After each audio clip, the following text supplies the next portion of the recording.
It's 2:15 a.m. Driving on a lonely road near Bolton in Greater Manchester are a young couple, Claire Howarth and her fiancé Martin Alex Forshaw, known as Alex. Alex and Claire are both dedicated serving police officers with impeccable records. In a matter of hours, they are due to fly to the Caribbean to get married. This young cop had everything. A woman who loved him, a nice house, good job. He had a future. But at 2:25 a.m, everything changes. Forshaw makes a 999 call, telling the emergency services they've been involved in a devastating crash. Police officers who arrive at the scene find Claire with catastrophic head injuries, but Alex appears to be barely injured. He tells police Claire veered off the road and crashed into undergrowth at 60 miles an hour. While paramedics treat Claire, police look at the scene. They have one person severely injured and the other with barely a scratch, and no other vehicle involved. So what has happened? His view was she was driving the car, traveling at about 60 miles per hour, and she then somehow veered off the road and hit the hedge, and that's why she ended up with the injuries that she had.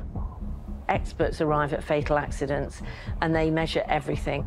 They measure the distance of braking, they check the car, they check the impact, and they would know immediately that she did not die from a fatal road accident. His story doesn't tally with what they can see, which is the car in the hedge. There's no damage to the bumper at all. The airbags haven't been deployed. The focus of the investigation began to shift. Police at the scene were immediately suspicious, so they went to the couple's house. And it turned out that the police had startling new information, which would put a whole new spin on this case. Officers had arrived here. They had obviously entered the property. In the front lounge, they'd seen quite clearly that there was blood. They'd gone upstairs. In the spare bedroom, there was blood again, and it was obvious to them at that time that there'd been a terrible attack.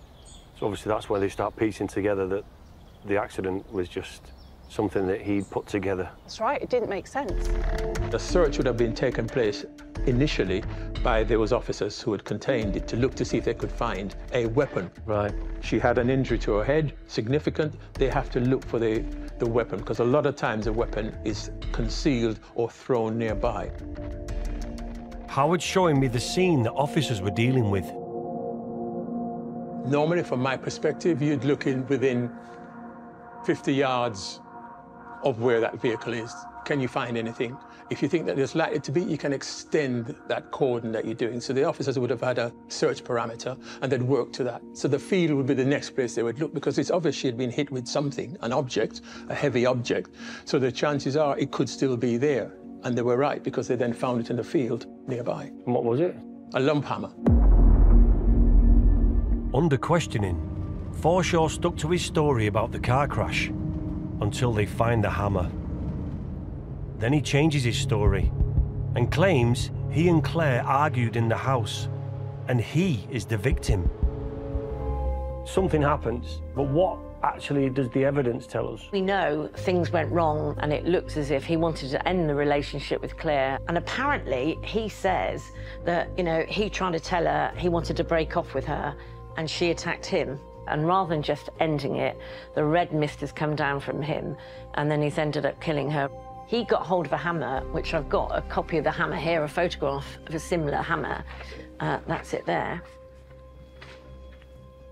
And he hit Claire over the head with that hammer in their spare bedroom of their semi-detached home. I don't even think I could hit my worst enemy over the head with a hammer.